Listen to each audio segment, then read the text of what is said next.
in the end, if we recognize that all of these scientific explanations, whether of celestial motion, but also of the scale and consonances, if we recognize that all these things in the end depend on certain, usually hidden, aesthetic principles, we start ending up with a very awkward bind, an awkward situation, in that it matches a philosophical conception of how things ought to be.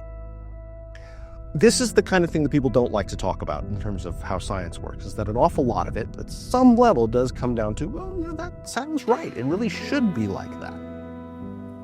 With music, this problem is central. Everybody knows that from the beginning, I mean, all the way back to Pythagoras, the whole question is, why do certain intervals sound better than others? And all these different explanations, whether it's, Pythagoras through Zarlino, these numerical explanations, there are various really odd explanations along the way. All of these explanations, in the end, have to rely on a problem, which is, how do we react? How does the soul work, or the brain, or the personality, or whatever it is?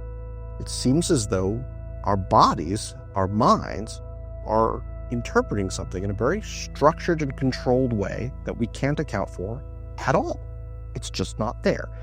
So at that point, you have to say, well, is it something in the way God constructed the soul? Is it something in the nature of the universe as a system of numbers? Is it because we have some kind of, genetic predisposition to like fifths? I mean, what is going on? And there's something funny about the whole thing, because there's something in it that's entirely in nature, and none of these theories can account for it at all, except for Pythagoras, actually. He just says, because it's 4. I like 4. The universe is numbered. I believe that there is a perfect system, but it's one that is not stationary, it's not fixed.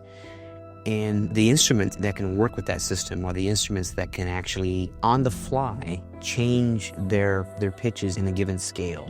And a great example is the human voice. That really is the only way, in my view, that you can have a perfect tuning system. Well, I think that perfection has to exist, if only as an unachievable goal.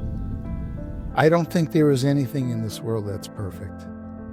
Everything has a positive and a negative. My name is Alex François. I'm a computer scientist.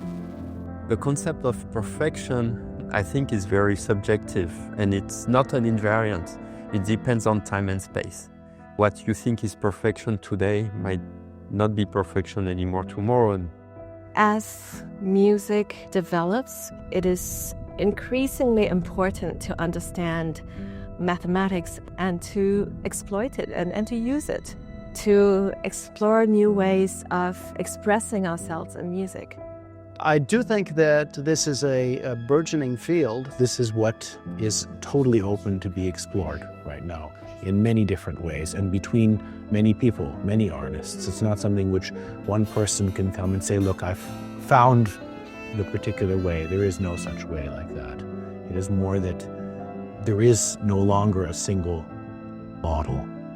I'm Stephen Pope. I'm a composer and a computer scientist. In the last century, we've seen every new idea that came out of mathematics or computer science. Somebody has said, how can we use this for music?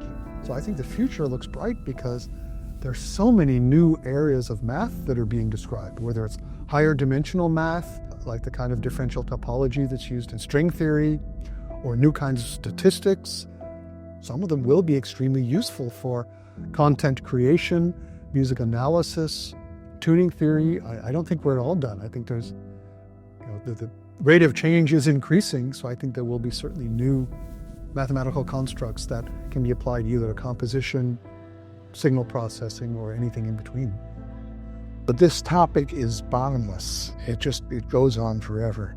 I wouldn't claim to have the answers, but I think it's a fascinating topic.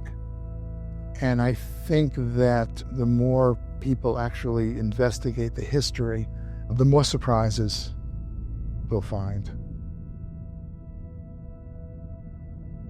Today, the latest trends in music and composition have to do with going back to the original tunings, to the pure tunings. Those pure harmonies emerge from the piano. And what happens sometimes is that the overtones of those harmonies coalesce and create amazing effects.